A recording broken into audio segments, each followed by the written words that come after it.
Hello, thanks for joining us for the latest You Are My Boro. I'm Dom Shaw, and those watching on YouTube will be able to see that that's not Scott Wilson, who I'm joined by today. Instead, it's Mark Drury from BBC Tees. We're going to have a look back on Boro's draw with Huddersfield on Saturday, look ahead to the trip to West Brom this weekend, and have a general chinwag about transfers with 10 days to go ahead of the deadline. Mark, that Huddersfield game, the general feeling afterwards was that it was an encouraging step in the right direction. Michael Carrick certainly thought that was the case. Do you agree? I thought so.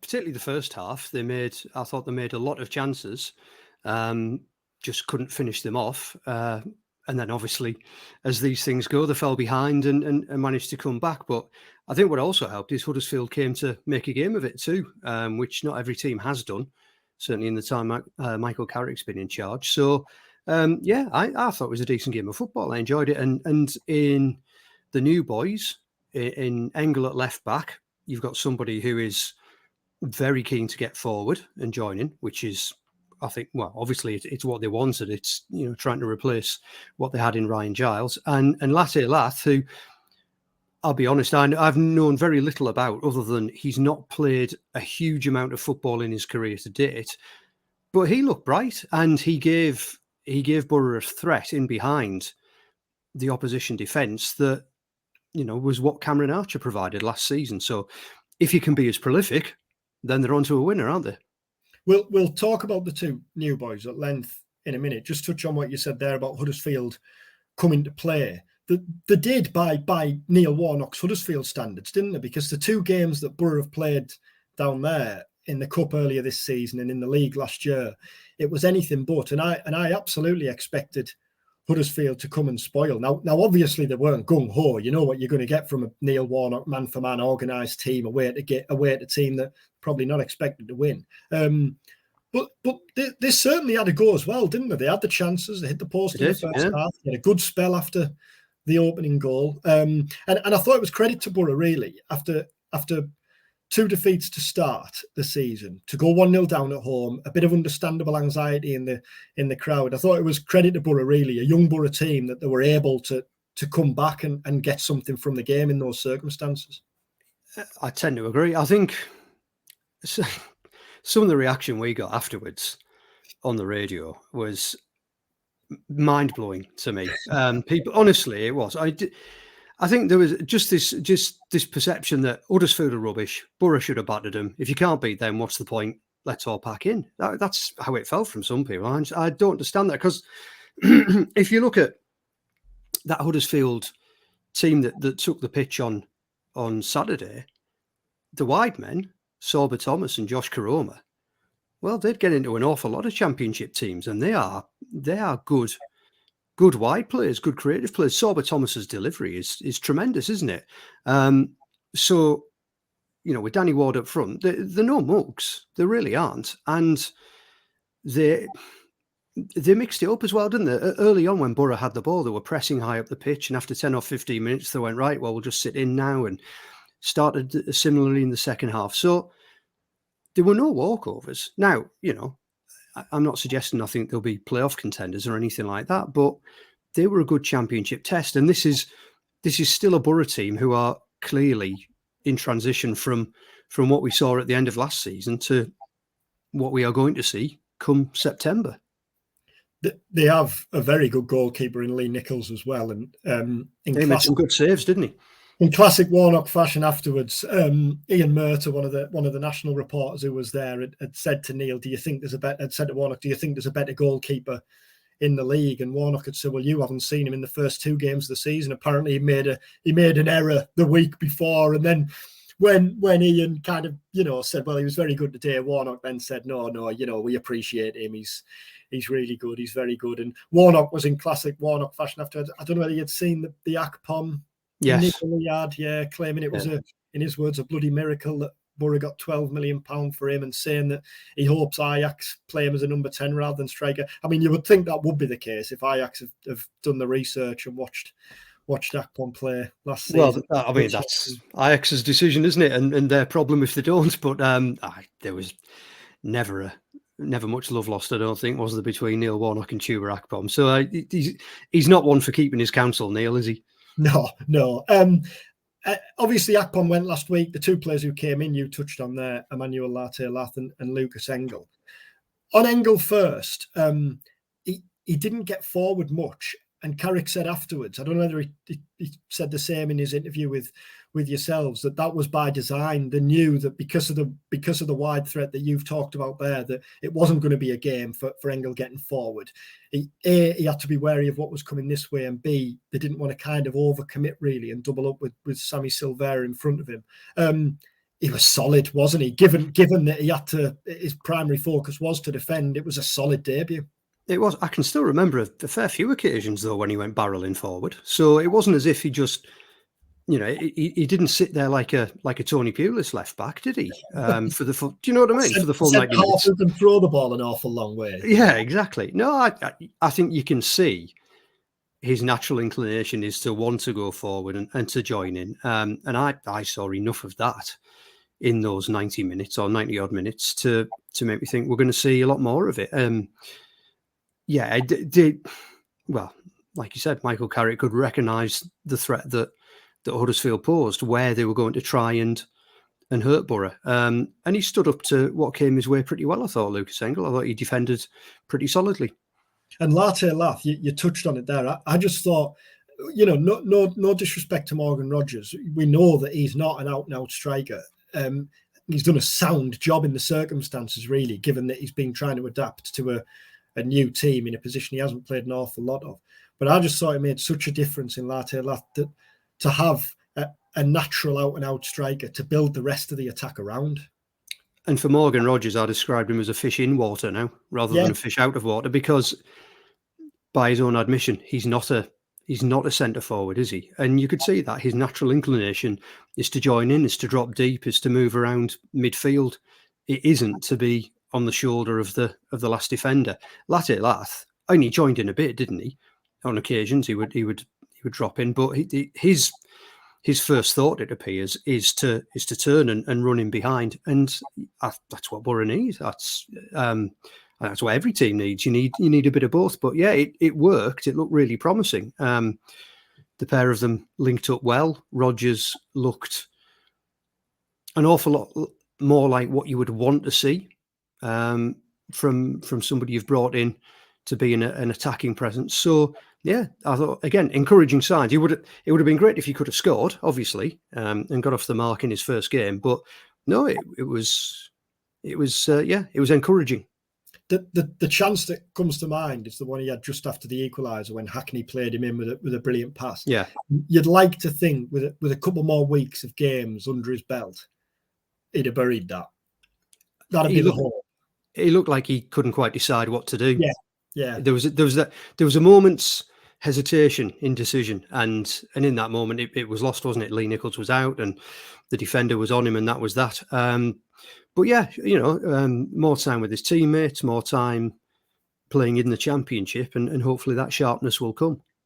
It struck me that the fact Carrick put them both straight in shows how much they were needed, because I know we don't have that much evidence of kind of what Carrick does with new signings, because he's only had one window before this one, and obviously the players we brought in this summer, the bulk of them came before the season started. But you'd think he'd be the type who, and I know they had almost a full week training, but you'd think they'd be the type who'd kind of, in an ideal world, had learned to adapt with what he wants from them. They kind of get the feet under the table. But it was clear from the first two games that those areas, which were always going to be the priority areas, weren't they, this summer, that those areas kind of needed strengthening. So I didn't think it was at all surprised to see them both in from the off. No, I'd have been an awful lot more surprised if they didn't play. Yeah.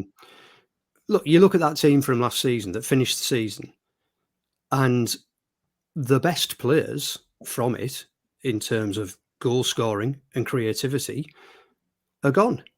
So those holes are what they've been trying to fill, and it shouldn't be any surprise to any Boro fan that the team hasn't been as effective when those holes aren't filled. The players who are there have done the best, but you are looking to replace, in Championship terms, top quality footballers. So come the 1st of September, well, actually come the 2nd, isn't it? Because the 1st is the deadline. come the second, if they've managed to plug those holes, if they've managed to find replacements, then Boro could really be up there pushing again. But if not, we'll have to remember what it was like when Michael Carrick first came in, and he didn't have a transfer window straight away, and he had to work with what he'd got, and he did a really good job of it. But clearly, yeah, it would help if they had ready-made replacements. So yeah, like you, I wasn't at all surprised to see the pair of them start. And you touched there on a reaction that yourselves got, I'm guessing like over the text and the phone and what have you after Saturday. I've seen a few tables floating around on social media, you know, how the table looked this time last year. And I think the top six, none of them went on to finish in the top six. And I haven't got them to hand. So I'm just remembering what I saw, and teams who eventually went up, you know, wherever they were, but they weren't at the top at the time. Kind of feels like that doesn't really need pointing out. It's far too early. I mean, the great Tony Mowbray used to say 10 games, was it? Yeah. He even starts having a glance at it. Then it's Christmas, isn't it? Before and then he used to say, oh yeah, well, let's wait for the final 10 games and see where we are. I always go off Des Lynam on Grandstand, who refused to put a table up until 4 games had gone, and I think that's a pretty decent rule of thumb. I mean, granted, there are teams who've won all 3 games so far, so fair dues, that's a great start. But I just think it's ridiculous. I mean, the Football League show, I don't know what match of the day did, I can't remember. They put a table up after the first game. I mean, what's that? Honestly. So I think people do need a little patience and a little perspective. I really can understand people who look at the squad and look at the signings, look at the departures and the rest and go, I'm concerned. I don't think we are going to do this, that and the other. That's fine, because that's based on, you know, a bit of sensible analysis and thought. To just go, 1 point from 3 games, that's it, we're done. That isn't, you know, that's knee-jerk, isn't it? I think, I always say this, you've got to wait for the transfer window to finish to see what you've got then. And then you can make a more informed judgment on how optimistic or otherwise you feel about your club's chances. It's just unfortunate in many ways that there's, you know, plenty of matches being played in that time, but that is the way of it. It always has been, always will be. Yeah, because I've seen a few kind of suggesting, you know, worried about playing catch up again like last season now, which is a fair concern, you know. If we were a dozen games in, or even 8 or 9 or 10 games in, I think that's a fair concern. But you know, if you go and win at West Brom on Saturday, then suddenly the table looks very, very different, doesn't it? And you maybe don't feel like you're playing catch up. Yeah, well, I mean, West Brom have only won 1 so far. So you win on Saturday and yeah, you level on points with them. But yeah, I do take the point. It needs to be longer before you talk about the start. And probably is those 10 games that you were on about Tony Mowbray referencing. But I can understand Boro fans who say last season it was the start that cost us, because they're right, it was. So I can understand why you would be worried about history repeating. I just don't think 3 games is a big enough sample. No, I agree. One player we haven't mentioned there who was back in the team was Jonny Howson on Saturday. And I thought he made a big difference. Again. Yeah, I mean, yeah. Yeah, go on. I was just going to say, again, hands up who was surprised to see him start. As soon as he's fit, he was always going to be in. Because he made a difference when he came off the bench. And immediately, Boro, to my mind, looked slicker. They passed the ball quicker. They looked forward quicker. And it's a weird thing, because I think Dan Barlas is a really good footballer, and he's a good passer, and he's creative, and he has vision. But the fact is, when Jonny Howson came on, it just felt like Boro was suddenly more mobile and more dangerous and more effective. So, yeah, I mean, 35 now. He's in great nick. Who knows how long he can go on for? But how can you leave him out when he plays like that? The team are better, and Hayden Hackney certainly seems to enjoy playing alongside him. Well, I was going to say that was my kind of takeaway from it, and this wasn't a conclusion that was drawn on Saturday. It was evident all last season. He gets the best out of Hackney, doesn't he? I think Hackney plays that bit further forward, or if he doesn't, it looks like he does. Maybe there's that bit more comfort with the fact that he knows he's got Howson, there to mop up if needed be, if needs be. And guiding him through as well. Yeah. And for all Aaron Ramsey was clearly a big miss in the playoffs last year, it was Howson that I thought was the player who Boro most missed. Just for everything. And again, I think I touched on it a bit earlier. Going 1-0 down, facing the prospect of a third successive defeat for the first time, I think it'd been since 2001. But a young Boro team could have panicked there. And I think having Howson on the pitch helped to ensure they didn't. He's just that calming presence. Definitely. I mean, he's done it all, hasn't he? He's seen it all. And a player like him, when he's playing as well as he is, and then he brings all that experience and knowledge and wisdom, they're priceless. They're absolutely priceless. The test for him will be, as the weeks and months go by, can he maintain that level of performance? But people have been asking that for how many years now? What, 3 years? Or Jonny Howson's 32 now, Jonny Howson's 33 now, and on he goes. So I mean, that's credit to him and his professionalism and the way he looks after himself. But yeah, I mean, while he's playing like that, how could you possibly leave him out, and why would you want to? Well, Boro do want to bring in a midfield player before next Friday's deadline, and that's completely understandable, because you look at last season, Alex Mowat, who came in really useful because he's a bit more in mould of Howson, isn't he? I do wonder still whether Barlasser and Hackney are a little bit too alike to play alongside each other. But you can understand, can't you, why Boro maybe wants someone with that bit more steel. Maybe for two reasons. One, if Howson it was to pick up an injury or a suspension, or because of the age there, needs a rest at some point. But two, Boro are at some point going to have to start planning for life after Howson, aren't they? And yet, are they? It could go on forever. Well, this is the point I'm going to make, because every year this is talked about, and yet if you were to sit at a neutral with no prior knowledge of Boro Down in the Riverside on Saturday, or in various games last season, and you were to judge Howson purely on what you saw and not from what you know, there are no signs there of a player who's coming to the end. No, absolutely not. It's trusting the evidence of your eyes, isn't it? I've lost count of the number of times I've had conversation with people who go, we've got to move on from Jonny Howson. Well, do we? I mean, only if there's something immediately better would you do that. And yeah, I mean, it in a 46-game championship season and League Cup and FA Cup, you're going to need more than 3 central midfielders, aren't you? 3 senior central midfielders. So I can completely understand why they want to bring another one in. If it can be, if whoever it is good enough to displace Jonny Howson or Hayden Hackney, then so much the better. But the way the pair of them are playing, or the way Howson did at the weekend and Hackney has over the last 6-8 months, to do that, they're going to have to be really good, aren't they? They're going to have to be some player to get in the starting 11 in front of them. But I do think some strength in depth is required, definitely.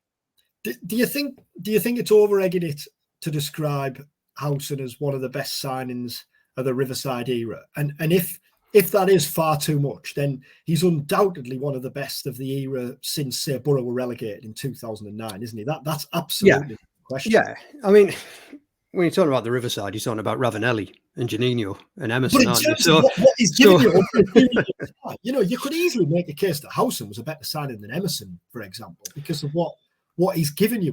You could, but I love Emerson. I know exactly what you mean. Clearly, he's longevity and all the rest of it. Yeah, Howson beats Emerson hands down, but Emerson's Emerson, isn't he? I mean, it's fairy tale stuff. But I mean, so you're right when you talk about since the relegation, the last relegation but one under Gareth Southgate. Yeah, how many better, how many more effective signings have Boro made? And yet, you wouldn't have said that in his first 4 or 5 months, would you? When the question was, what have we bought him for? Where's he supposed to play? And I think Jonny Howson was asking the same thing. What have you brought me here to do this for? Where am I supposed to be playing? Under Gary Monk, he was all over the shop, wasn't he? And ironically, his best performance under Gary Monk came at Sheffield Wednesday, the day Monk got the sack. But since then, since they've worked out what they want to do with him, he's done it brilliantly, and he is as low maintenance as they come as well. That's, managers love him, teammates love him, and fans, appreciate him as well. I think, and I think all of the best moments of the past few seasons, Manchester United away and Spurs at home in the FA Cup immediately springs to mind. Howson's at the centre of them, at the heart of them, isn't he? I mean, that Spurs match, that was the Jonny Howson match. He ran it. So yeah, he's more than repaid the transfer fee in the time he's been here, and he, at the moment, shows no signs of letting up. And he's got a chant now, hasn't he? Now I know that chant has been kind of away there in the background for a little while, but it's noticeably gone up in volume this season. It's as though kind of the supporters want to make Howson aware of just how grateful and appreciative they are of him this season. And you touched on it there on the managers thing. I think that's evidence in itself, in that how many managers have Boro had since Howson came in. And we know what it's like, horses for courses, different managers like different players. But Howson has been equally as important under all of them, hasn't he? Yeah, and there's a reason for that. And it's a really simple one. He's a really good footballer, and he can do whatever job you ask of him. And that in itself is a lesson to Hayden Hackney and anyone else coming through, that right now, Michael Carrick wants you to do this, but the next bloke might not, or the next club you go to, or whatever. You've got to be adaptable. You've got to be. I think, like all of us in our jobs, you have your strengths, your core skills, and all the rest of it. But I think he's been able to adapt throughout the course of his career. And if you can't adapt, then you don't get to be playing as high as the Championship at the age of 35. He's got that intelligence to know where to be and how to be at any given time, on or off the pitch, it appears. And you would hope, obviously, for Boro's sake, but for Howson's sake as well. He talked at length last year, didn't he, about when he looks back on his time at Boro, he's loved his time. But the one thing he came to do was to win promotion. He joined Boro to go to the Premier League, and last year was clearly the closest he's come, and certainly the best team that he's felt, or the biggest chance that he's felt they'd had. For a fact that desire isn't going to go away. He's never ever going to be the type who's picking up his wage and going out there on a Saturday afternoon for a kick around. His hunger now is going to be as high as it's ever been, isn't it? Sorry. Here's a little example. It wasn't last season. It was the season before last when Boro fell short under Chris Wilder. And the game where it suddenly became an awful lot more difficult, where suddenly it wasn't in their hands anymore, was when they went to Swansea and drew. And Aaron Connolly missed a great chance later on. And anyway, as you know, Dom, at Swansea, the commentary positions and the press box are right at the back of the main stand, but the players have to come out the tunnel and walk down the front, all the way down out one of the corners of the ground to get to the coach. And Jonny Howson was the last man out by about 15 minutes that day. And he dragged himself towards the coach. And I just happened to be down there and had a quick word with him. And he just went, about it not being in their hands anymore. And he went, the thing is, he went, I might not have a better chance. It might be it for me now. I don't know how much longer I've got left, but you never know if there'll be a better chance. And he was absolutely devastated. Now, there was a better chance, as it turns out, the following season, and they didn't quite make it. And of course, him with his calf problem was a big issue, wasn't it, towards the end of the season? But he's still giving it everything he's got. He's still living the life. He still wants it as much as I think. Probably. Do you know what? Actually, he'll probably want it more now than he did when he was 25, because he knows that the clock's ticking and time's precious. He says that because he's talked about, and I'm aware this has turned into a right Jonny Howson loving. At least I know what the headline's going to be. I hope he watches or listens, or someone points this in. When are we doing the Emerson one? Yeah, I don't know, but when we do the Deriva one, I'm certainly not going to miss that. The point I was going to make. he's talked, when I've interviewed him in the past, he's talked about when he played for Leeds and the one at Man United, was it in the Cup? Yeah, FA Cup.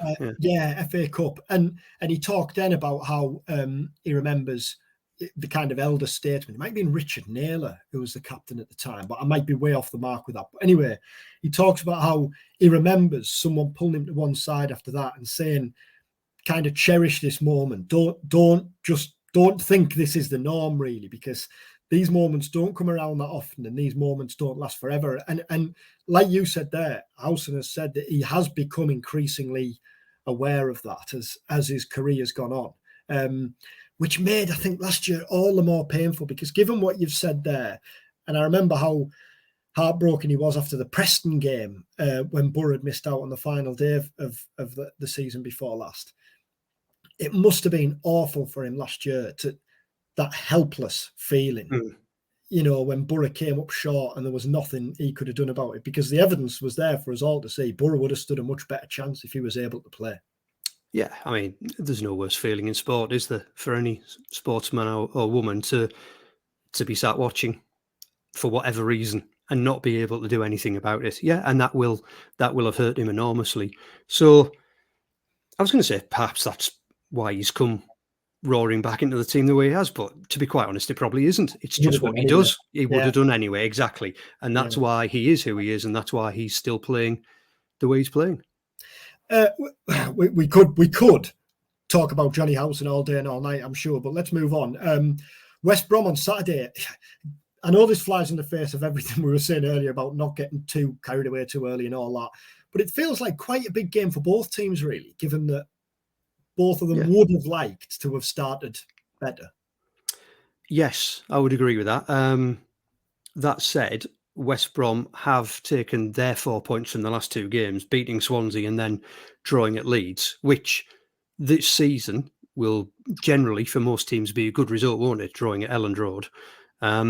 So they will perhaps feel that they're on the up now. They'll certainly feel that way if they win on Saturday. And you're right, for Boro, losing, well, it won't help, will it? It won't help the mood, and it won't help. It just won't help. But win, and all of a sudden, you're on 4 points. You're on the same as West Brom. You won't be second bottom anymore of a table that I don't think should count at the moment, but still. Without going, I'm not going down the it's lying route before anyone says that. But yeah, it does. There are moments in seasons, aren't there? They come along all of a sudden. You suddenly realise, oh, this one's a biggie. It's an early test of Boro's mettle, isn't it? Because West Brom is a difficult place to go for Middlesbrough in recent years. There've been some horrible afternoons there. Been some great ones as well. But you go back to last season when Boro were machine-like for most of the time under Michael Carrick. They still came up short at West Brom, didn't they? So there's something about the place that is very difficult. There's something about the way they have played that has been difficult to counter for Boro over the years. And yeah, this one comes at an inconvenient moment, but win it and the world looks very different. I didn't watch all of the Leeds West Brom game on Friday night, but I caught the last kind of 30, 40 minutes. That felt to me like a bit of a missed opportunity for West Brom. Having gone 1-0 up, kind of the general conception is that Leeds are going to be in the mix come the end of the season. Now feels like a good time to play them, doesn't it? Yeah. I mean, for all I said, that will be viewed as a good point by most teams this season. That is also true that right now is possibly the best time to play them there because of the upheaval that they're currently going through, with Nonto had put in his transfer request, hadn't he, for example, and Bamford's injured and various other things. But yes, they may view it that way. That may make them all the more determined to put it right this Saturday. But we'll see. And in Carlos Corberán and Michael Carrick, just last point, you couldn't really have any more different an approach down in the technical area, could you? Because if you were to compare the step counter of both at the 90-minute mark on Saturday, there'd be a huge gulf between them. I mean, Corberán is absolute non-stop, isn't he? Squatting, jumping, diving around. Carrick's the direct opposite. You can imagine he'll have a little glance over, each to their own and all that. But yeah, there's certainly a big difference in approach there, isn't there? Both very good managers, though. I mean, Corberán's good good. I mean, he worked wonders at Huddersfield, didn't he? And I think he's done a good job at Huddersfield. Sorry, at West Brom since he went in there. Carlos Corberan's like a whirling dervish, and Michael Carrick looks like he's meditating. There's just, they are polar opposites in physical approach, if you want to call it that. But their teams aren't. You could argue that the football isn't massively different. The style isn't massively different. I mean, at the moment they've been playing Brandon Thomas Asante up front, haven't they? It's not the Daryl DK show anymore. This isn't the Valerian Ishmael boom ball that they were playing. This is Corberan wants lots of movement, he wants lots of possession, he wants control. So does Michael Carrick. So aesthetically, it could be easy on the eye on Saturday. But you're right, they are polar opposites in the dugout. Honestly, sometimes it's not just Carlos Corberan, but some of them, you just like, have a word with yourself. Just calm down. I mean, do you know what I mean? Just sometimes I think, if you've got a son or daughter, bring them along and imagine they're watching you and then think what you're doing. That's just the vibe I get. Because think about it the other way around. If you were watching your son or daughter, you go, pack that in, behave yourself, stop being silly. Who's been the worst for it? I mean, Steve Evans immediately springs to mind, but he's different to Corberan, isn't he? I mean, he's not as energetic as Corberan. Not as athletic either, for one thing. But I mean, in terms Billy of Davis. Oh, of course, yeah. Billy Davis. I mean, that bench. That Nottingham Forest is the one that springs to mind. I know he was Preston and what have you, but I remember being down on the touchline many years ago, and that was just something else. And you talk about not just the fourth official, but everybody in the vicinity was getting it, and it was just relentless from minute 1 to minute 90. It did not stop, and it was the world, the universe, the gods. Everybody was against Billy Davis. It was. I mean, I've seen some, I've seen some things over the years, but nothing to match Billy Davis. That might push Jonny Howson out of the headline slot on this. Have to reflect and see. Thanks very much, Mark. Really appreciate that. Thanks for watching or listening. You're very welcome. If you listen on podcasts, then obviously, as we say every week, leave a review and rate. And if you watch along on YouTube, then subscribe and leave a comment if there's anything you want us to touch on or discuss in the weeks ahead. We'll be back later in the week talking about West Brom and Carlos Corberan's antics, and Billy Davis might get another mention. But we'll also reflect on Michael Carrick's pre-match press conference on Thursday and discuss the final week of the transfer window. Thanks for watching and listening.